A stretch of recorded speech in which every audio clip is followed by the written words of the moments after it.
Before we start making our dill pickles, I'll give you a quick tour of my cucumber patch. And it's crazy. The area that I shoveled up, turned over, and mulched is probably about 4 feet by 5.5 feet. And now it's 7 feet by 7 feet with growth. I didn't do anything real special to the soil. Put some general fertilizer on there when I was turning the dirt over, some leaf mulch, and I have about 20 cucumbers that I picked over the last 4 days, various sizes. There's two types of cucumber plants here. One's called a straight 8, and the other one is called burpless. I don't know what the scientific name is. But that's the seeds I have, and I save them from year to year. I'll leave one cucumber get real big and strip the seeds out of it and dry them and plant them again next year. There's probably about 16 plants in there. I only planted about 5-6 inches apart. Some of them didn't take. I replanted a little bit when they were still small, 3-4 inches tall. Any bald spots in there, I stuck another seed in. And they just go crazy. And I use those political sign wires you see along the road. You can stop, pick them up for free. I put a little border around there. Washy wire there. I built that thing out of sticks I got in the woods. And I ran fishing line back and forth all around in there to support it so that my cukes don't lay on the ground. One year I had cukes on the ground and worms got in them and went up along. They didn't get inside the actual fruit, but they striped back and forth on the fruit and just ruined the appearance of it. The skin was just all shriveled up and very unappetizing, trust me. It really didn't affect it. I don't use any sprays on my cucumbers because there's such a good activity of bees in there. If you put your head in there to pick, you can just hear them buzzing. There's one right there. I don't like killing bees.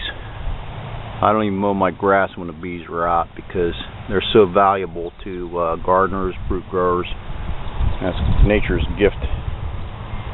But you stick your head in there and it's just one big buzz. They don't bother you. You can go in there and pick as long as you don't move too fast. There's no nests in there or anything. They're garden.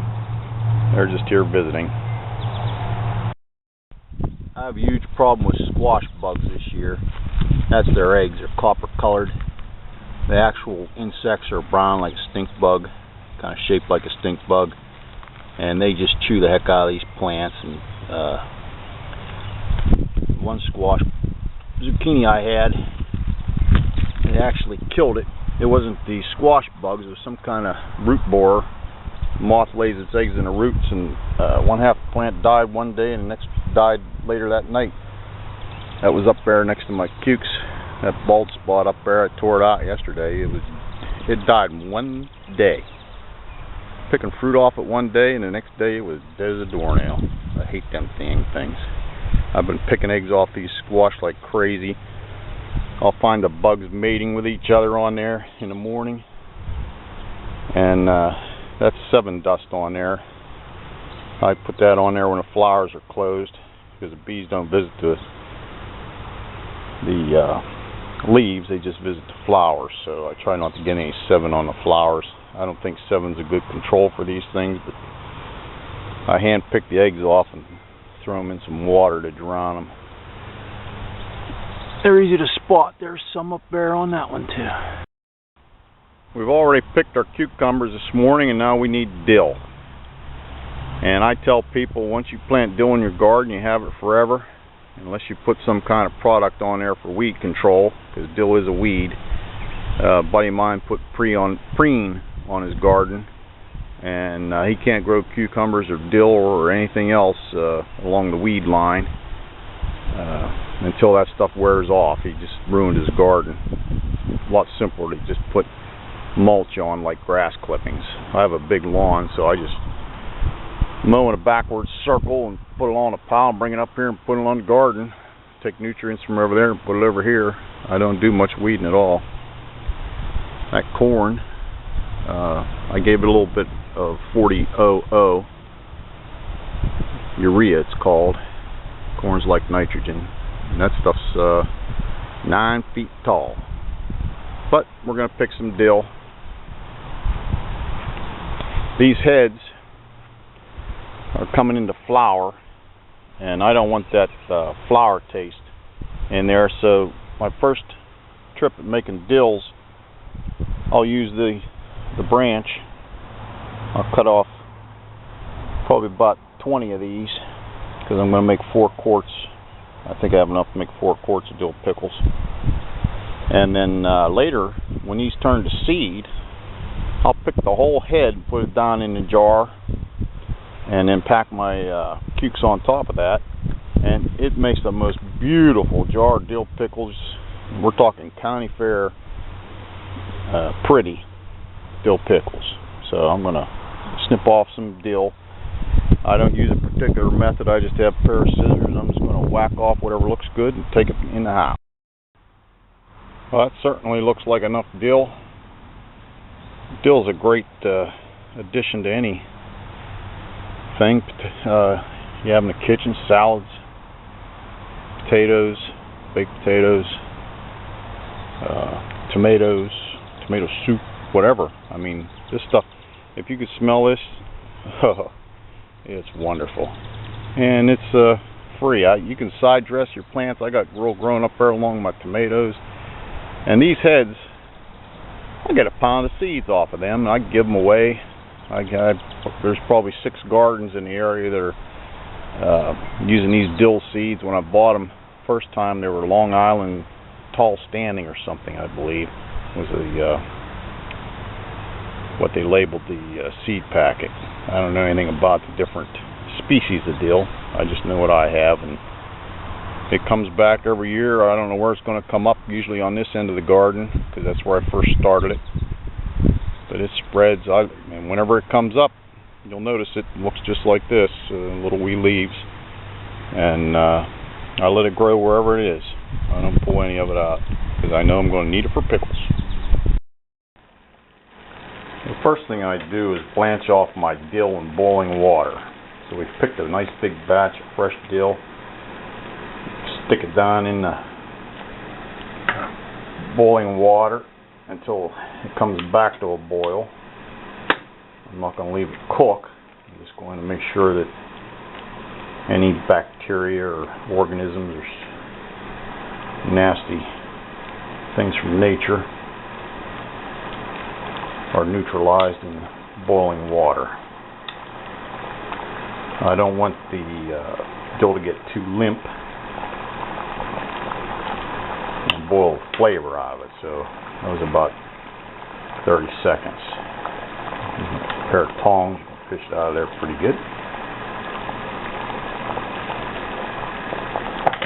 Put it in a bowl. We'll need it. We share our pickles with friends that have allergies. One little girl has a nut allergy. Another one has a gluten allergy. So even though I have a nice cutting board here, I'll be cutting up my pickles on a piece of clean glass, just so I don't cross-contaminate anybody's pickles. You can cut your cucumbers in any shape that you prefer.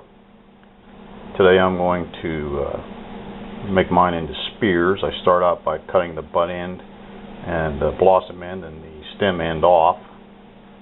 I don't like that in my fruit. There's bacteria and funguses that hide in those little cracks. So I just go ahead and remove those. I'll cut this pickle in half, and then each half gets quartered into a spear. There's one half quartered. Another thing I like to do is remove the sharp edge on the seed side. This is it right here. I think it makes for a nice crunchier pickle. The sharp edge that's out here like this, I just go ahead and remove that. I think it makes a nicer job, because that end it turns to snot. I mean, you know, when after you process it, it's the least desirable part. I like a nice thick a lot of meat there. So I'll go ahead and I'll just take those sharp edges off.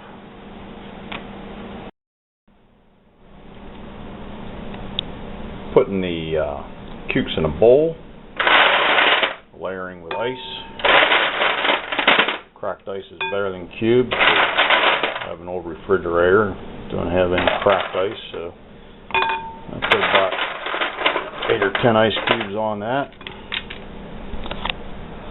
Sprinkle on some kosher salt and start another layer. I'm going to fill this bowl the whole way up. And I'll have that bowl completely filled up with cucumbers. If the cucumber was correct length, I didn't cut it in half. I'll put tall spears in a tall jar. I'll put on some more salt, some more ice, and then we're going to put a plate over top of that and weight it down to squeeze out the excess moisture. If you're wondering why I'm in a bad mood today, the water company decided to take the day off and I can hardly get any water out of the system. Of course, their emergency phone number doesn't answer on Sundays because Sundays aren't an emergency day. This whole process of squeezing the excess moisture out takes 3 hours. I'll be adding more plates as that squashes down, smaller diameter, so that there's constantly 14 pounds of kitty litter pushing down on the pickles, salt, and ice. The next step is to boil our canning jars. We want to get them good and sanitized. Make sure you have a pair of tongs handy so you don't burn yourself. I'll leave each one in there probably a full minute. You don't need any nasty microbes. And our pickles. Lift them out of there with the tongs. Make sure you don't burn yourself. This is a dangerous part of the recipe. If you thought there was a recipe for my dill pickles, you'd probably like I thought I had one too, but I didn't. Never did. What I'm going to do now is divide up the dill between these 5 jars because I think I have about 5 quarts of cucumbers there. Here's the difference between dill pickles and garlic dill pickles. Garlic, dill, there you go. That's why I don't have a recipe. Now if you want to make spicy dill pickles, throw some red cayenne pepper in there. You want to make jalapeno dill pickles, throw some jalapeno in there. You want to make throw some banana peppers in there. All you need is cucumber, dill, and whatever else you're going to add.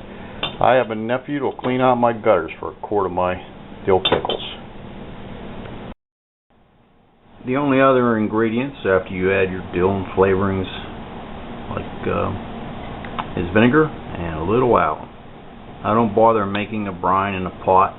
I'm going to sprinkle a little alum in each jar, just a scant sprinkle, and what do they call it, pinch, and then top off the jars after I pack them with vinegar. Now we wait another 2.5 hours for the cucumbers to process with the ice and kosher salt, and wait. Okay, our 3 hours are up. I'm going to take the longer ones, put them in a nice tall jar.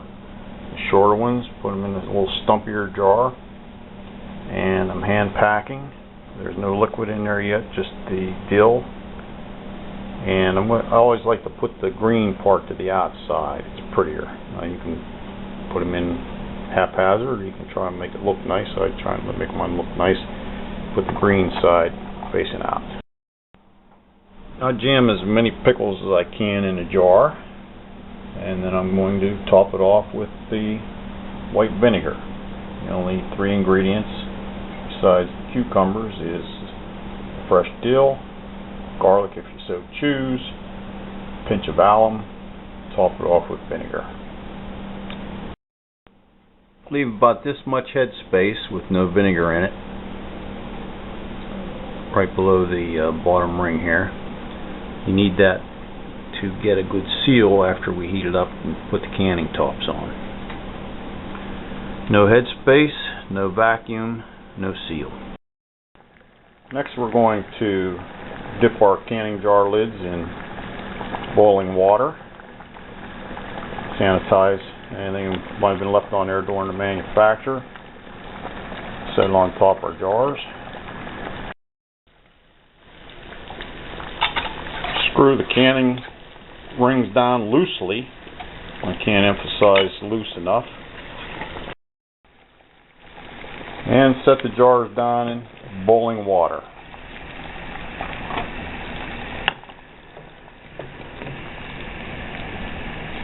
We're going to leave that in the boiling water probably about 10 minutes.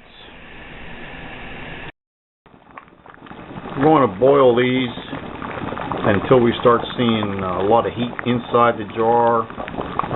See bubbles start to come out of the pickles, and the tops of the jars are hot to the touch, so that we know that we have a lot of good heat inside the jars. You might be able to see small bubbles on this one on the left coming up from the bottom. That's the moisture inside the jar turning to steam, popping to the top, so I know that the inside temperature is about right for removing it from the heat. Screwing the top down tight and waiting for the top to pop after it cools. If you don't get a pop on your lid, it'll suck down, get a good vacuum, and you don't have canned pickles. You have to start over again. Try a different lid and heating it up again, increasing the headspace. After they seal, put a label on there with the flavoring that you added and the date, so you can rotate your storage downstairs, wherever if you have them keep for a long time, or you want to bring up a particular flavor, you'll know what's in there.